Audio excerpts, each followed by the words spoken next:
আলাইকুম বন্ধুরা, welcome my hobby cooking channel. আজকে তোমাদের সাথে শেয়ার করব রেস্টুরেন্ট স্টাইলের vegetable egg fried rice recipe. কীভাবে হুবহু রেস্টুরেন্টের মতো এই ফ্রাইড রাইসটা তোমরা বাসায় তৈরি করে নেবে সে রেসিপি শেয়ার করব। তো প্রথমে এখানে আমি 2 কাপ পরিমাণ পোলাওয়ের চাল নিয়ে নিচ্ছি। এখন এই চালটাকে আমি পানি দিয়ে ভালোভাবে ধুয়ে পরিষ্কার করে নেব। তো চালটা আমরা ধুয়ে নিয়েছি, আর অন্যদিকে আমি একটা প্যানে দিয়ে দিয়েছি পানি গরম। এই পানির মধ্যে দিয়ে দিলাম সামান্য একটু তেল। এই তেলের কারণে কিন্তু এই পোলাওটা অনেকটা বেশি ঝরঝরে হবে। তবে এই চালটা কিন্তু আমরা সম্পূর্ণভাবে সিদ্ধ করে নেব না, এটাকে আমরা 90 থেকে 95% সিদ্ধ করে নেব। এখানে সিদ্ধ হতে যে পানিটা লাগবে তার চাইতে কিন্তু অনেকটা বেশি পানি দিয়ে দিতে হবে।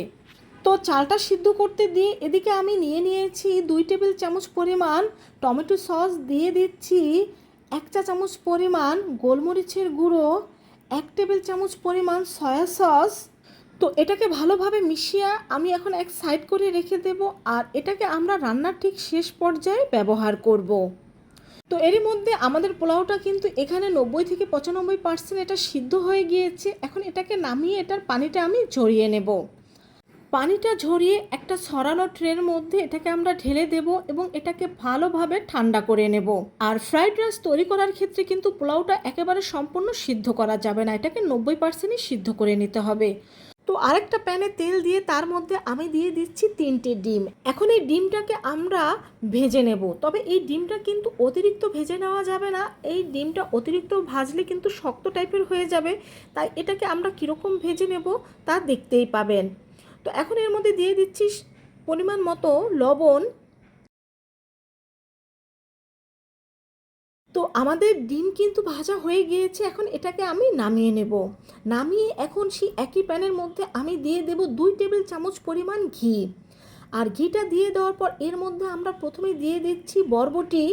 এখানে আমি যে যে সবজিটা অ্যাড করব এখন সেই সবজিগুলো দিয়ে দেব। বরবটিটা আমি 3 থেকে 4 মিনিট এইভাবে নেড়েচেড়ে এর মধ্যে দিয়ে দেব গাজর কুচি। আর গাজরটাকেও আমি 3 থেকে 4 মিনিট ভেজে নেব। আর এ সময় কিন্তু চুলার হিট অবশ্যই হাই হিটে রাখতে হবে। আর দিয়ে দিচ্ছি এখানে 2 ধরনের ক্যাপসিকাম, লাল ক্যাপসিকাম আর সবুজ রঙের ক্যাপসিকাম। দিয়ে দিচ্ছি 1 চা চামচের মতো রসুন কুচি। এখন এই সব উপকরণগুলোকে আমি হাই ফ্লেমে কিন্তু ভেজে নিচ্ছি। আর দিয়ে দিচ্ছি এখানে মোটা করে কেটে রাখা কিছু পেঁয়াজ কুচি। আর দিয়ে দিচ্ছি কিছু চেরা কাঁচামরিচ। এখন এগুলোকে আমি ভালোভাবে ভেজে নেব।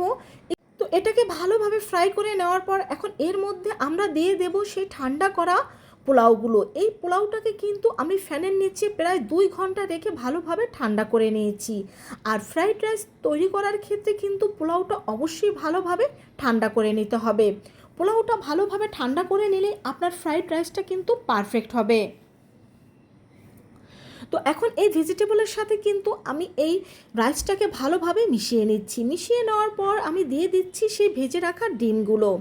এখন এই ডিমটাকে দিয়ে দেওয়ার পরও আমি ভালোভাবে এই ডিমের সাথে এই পোলাওগুলোকে ভালোভাবে মিশিয়ে নিচ্ছি। আর এই সময় কিন্তু চুলার হিটটা আমি মিডিয়াম টু লো হিটে করে দিয়েছি। এখন এর মধ্যে আমি দিয়ে দিচ্ছি স্বাদ মতো লবণ, আর সব শেষে দিয়ে দিচ্ছি পেঁয়াজের পাতা। তো এটাকে আমি ভালোভাবে মিশিয়ে নিচ্ছি, অর্থাৎ এই লবণটাকে কিন্তু ভালোভাবে এই রাইসের সাথে মিশিয়ে নিতে হবে। তো লবণটা রাইসের সাথে ভালোভাবে মিশিয়ে নেওয়ার পরে আমরা যেই সসটা তৈরি করে রেখেছিলাম এর মধ্যে এখন সেই সসটা দিয়ে দেব। আর এই সসটা দিয়ে দেওয়ার পরও কিন্তু এটাকে ভালোভাবে মিশিয়ে নিতে হবে। তো সসটা দিয়ে দেওয়ার পর মেশানোর সময় এখন কিন্তু আমি চুলার হিট একেবারে লোতে করে দিয়েছি। কারণ এখন যদি চুলার হিট মিডিয়াম বা হাই হিটে থাকে তাহলে কিন্তু তলাটা পোড়া লাগতে পারে, এজন্য এখন চুলার হিট লোতে করে দিয়েছি। তো মাঝে কিন্তু আমি এটা মিডিয়াম টু লোতে রেখেছিলাম, এখন একেবারে লোতে করে রেখে দিয়েছি।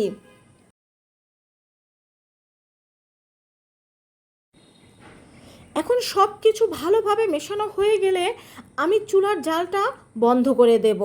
আর চুলার জালটা বন্ধ করে দেওয়ার পর একটা ঢাকনা দিয়ে এটাকে ঢেকে 5 মিনিটের জন্য আমরা চুলার উপরেই রেখে দেব। তবে এখন কিন্তু চুলার জাল অবশ্যই বন্ধ থাকবে। তো 5 মিনিট পরে আমি ঢাকনাটা তুলে নিচ্ছি। আর 5 মিনিট পরে এখন আমাদের তৈরি হয়ে গেল পারফেক্টভাবে এগ ভেজিটেবল ফ্রাইড রাইস। আর এখানে সবজিটা কিন্তু আপনারা আপনাদের ইচ্ছে মতো ব্যবহার করতে পারেন। কারণ আমার বাসায় যে ধরনের সবজি ছিল আমি ঠিক সেই সবজিগুলো এখানে ব্যবহার করেছি। তো বন্ধুরা, দেখতেই পেলে কত সহজভাবে তৈরি হয়ে গেল আমাদের এগ ভেজিটেবল ফ্রাইড রাইস। তো এই রেসিপি ফলো করে তোমরাও কিন্তু বাসায় হুবহু এরকম পারফেক্ট এগ ভেজিটেবল ফ্রাইড রাইসটা তৈরি করে নিতে পারো। আর আশা করছি এইভাবে করে তৈরি করে নিলে রেস্টুরেন্টের চাইতে অনেক অনেক বেশি টেস্টি হবে। রেস্টুরেন্টের ফ্রাইড রাইস কিন্তু সবাই খুবই পছন্দ করে, বিশেষ করে বাচ্চারা কিন্তু এই ফ্রাইড রাইসটা খুবই পছন্দ করে থাকে। বাসায় একবার হলেও ট্রাই করে দেখবে, দেখবে আমার মতো তোমাদের ফ্রাইড রাইসটা ঠিক এরকম পারফেক্টভাবে হবে। তো সবাই ভালো থেকো। আল্লাহ হাফেজ।